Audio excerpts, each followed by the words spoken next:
Mr. Deleeuw, ahead of this hearing, Democrats criticized me for including you on this panel because of the pending litigation involving the former mayor of Jacksonville. That is a distraction from the merits of your nomination. 11 people were killed in an aviation accident on Tuesday. This is a serious nomination, and by any measure, you are extremely qualified. I want to start by asking you about your experience working in aviation safety.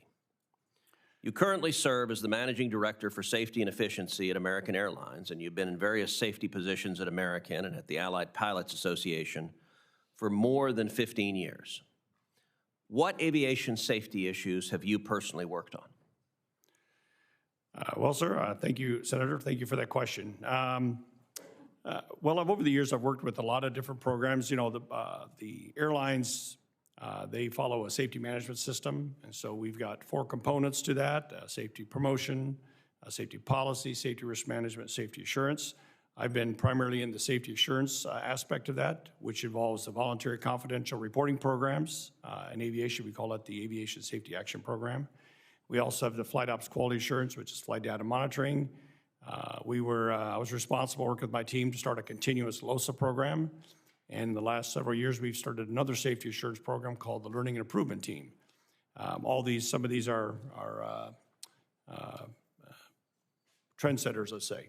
But on the other part of it is that over the years, several things have popped up. I would have to say that I was fortunate to be part of a joint committee between the American Airlines and the Allied Pilots Association on the 737 MAX return to service. And that was successful. American was actually the first carrier to return the MAX to revenue service. But the entire process of working with the manufacturer was well done, and I think it was able to improve safety for all. Thank you. By any measure, you are objectively very well qualified for this position. As you know, in October, this committee unanimously approved my legislation, the Rotor Act, which requires aircraft operating in controlled airspace to be equipped with ADS-B-In technology. ADS-B-In is a valuable, safety-enhancing technology that improves situational awareness in the cockpit. Mr. Deleeuw, the NTSB recommended ADS-B-In years ago. You're a commercial pilot. Can you tell us about your experience implementing ADS-B-In and why it is important? Thank you, Senator. That is, it's a great question. I'm glad to answer that. I'm a huge proponent of ADS-B-In, and I certainly appreciate everybody's work on the Commerce Committee and certainly your leadership to get that pushed through. You know, American Airlines has equipped many of our aircraft with the ADS-B-In technology. We have been using that, and we've been trying the system out. We've worked well with the air traffic controllers in a certain center. At first, everybody's a little bit skeptical, but over the time now, I would have to say that as we've looked through it and we've tried the system out and we've worked with it, both pilots and the controllers like this system. It is going to improve safety. It will save lives. It'll reduce controller workload. It is the next step we need to improve safety in the airline system. And what do you foresee as the challenges to implementation? Well, Senator, I'm a safety guy, but I would have to say that anytime new technology comes out, there's always a question about cost. I understand that.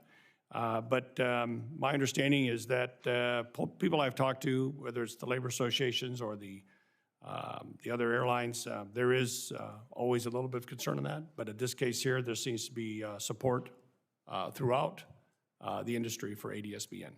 Well, I'm hopeful that the Senate and the full Congress will listen to your testimony and move quickly to pass the Rotor Act into law and put it on the President's desk to be signed.